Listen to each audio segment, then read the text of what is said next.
লক্ষ্মীবারের সকাল থেকে উত্তেজনায় ফুটছে ক্রিকেট প্রেমীদের মন। আসলে আজ টি-20 বিশ্বকাপে মুখোমুখি হতে চলেছে ভারত এবং ইংল্যান্ড। আজকে অজিদের পর রোহিত বাহিনীর সামলে বদলা নেওয়ার সুযোগ এবার ব্রিটিশদের থেকে। গত বিশ্বকাপে এইরকমই এক সেমিফাইনালে ইংল্যান্ডের মুখোমুখি হয়েছিল ভারত, কিন্তু সেই ম্যাচের কি ফল হয়েছিল তা তো আমরা সবাই জানি।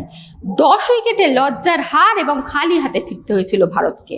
এবার কি সেই লজ্জার হারের বদলা নিতে পারবে ভারত?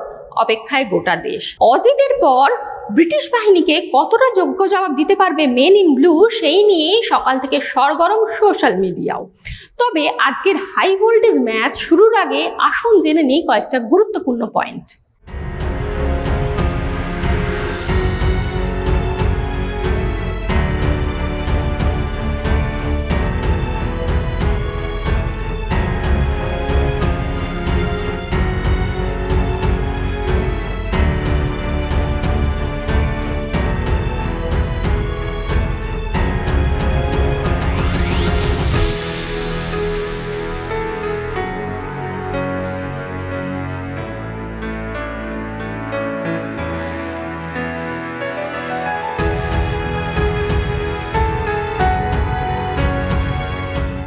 আজকের হাই ভোল্টেজ ম্যাচের সব থেকে বড় চিন্তা হচ্ছে বরুণ দেব। রীতিমতো কাঁটা হয়ে দাঁড়িয়েছেন বরুণ দেব বলা যেতে পারে, কারণ ওয়েদার রিপোর্ট বলছে আজকের ম্যাচে বৃষ্টি হওয়ার সম্ভাবনা 87%। সেক্ষেত্রে যদি বৃষ্টি হয় তাহলে কি হবে এই ম্যাচের ভবিষ্যৎ? আসলে প্রথম সেমিফাইনালের জন্য রিজার্ভ ডে থাকলেও দ্বিতীয় সেমিফাইনাল অর্থাৎ ভারত বনাম ইংল্যান্ডের ম্যাচের জন্য কোনো রিজার্ভ ডে রাখা হয়নি। সেক্ষেত্রে যদি বৃষ্টি পড়ে তাহলে কিভাবে হবে ফয়সলা? ম্যাচ পরিত্যক্ত হলে কে যাবে ফাইনালে? আসুন জেনে নিই কিভাবে হতে পারে এই ম্যাচের ফয়সলা যদি হয় বৃষ্টি। বৃষ্টি হলে কি হবে ম্যাচের ভবিষ্যৎ? ম্যাচ হওয়ার জন্য অতিরিক্ত 250 মিনিট সময় রেখেছে আইসিসি। রাত 8টায় টি-20 ম্যাচ শুরু হলে সাধারণত তা শেষ হয় রাত 11:40 নাগাদ। সেক্ষেত্রে রাত 3:50 অবধি সময় থাকবে আজ ভারত ইংল্যান্ডের কাছে।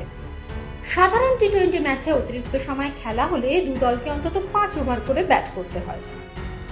তবে সেমিফাইনালের নিয়মে সামান্য বদল ঘটানো হয়েছে। সেমিফাইনালে দু দলকে অন্তত 10 ওভার ব্যাটিং করতেই হবে। সেক্ষেত্রে মোট 20 ওভারের খেলা হতেই হবে। এই নিয়ম অনুযায়ী রাত 2টোর মধ্যে খেলা শুরু করতেই হবে। এগুলি না মানা হলে ম্যাচ হবে পরিত্যক্ত। যদি ম্যাচ ভেস্তে যায় অর্থাৎ পরিত্যক্ত বলে ঘোষণা করা হয় তাহলে তা সুখবর ভারতের জন্য বলে মনে করছেন বিশেষজ্ঞরা, কারণ সুপার 8-এ গ্রুপ শীর্ষে থাকার কারণে অ্যাডভান্টেজে রয়েছে মেন ইন ব্লু। 2022-এর মতোই আবারও প্রস্তুত মঞ্চ, প্রস্তুত রোহিত ব্রিগেডও। কিন্তু 2022-এর সেই লজ্জার হারের কথা মনে করে ভারতের মনোবল ভাঙতে চাইছে বাটলার বাহিনী। ইতিমধ্যেই শুরু হয়ে গিয়েছে সে মাইন্ড গেমও।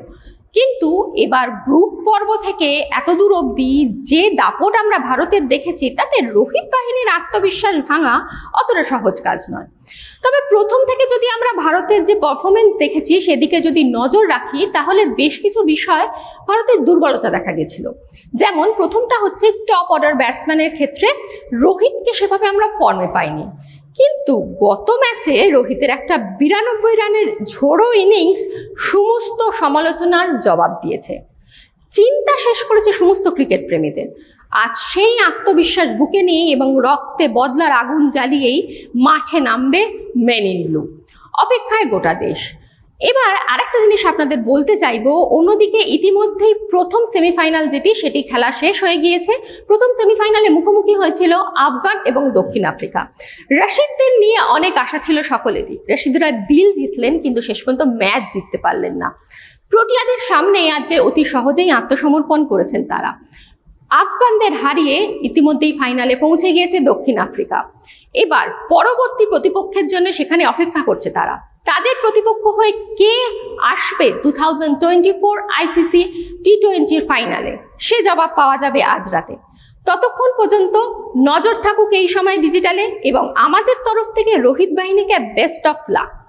আর খেলা সহ দেশ বিদেশ পশ্চিমবঙ্গ বিনোদন সমস্ত কিছু খবরের জন্য চোখ রাখুন এই সময় ডিজিটালে।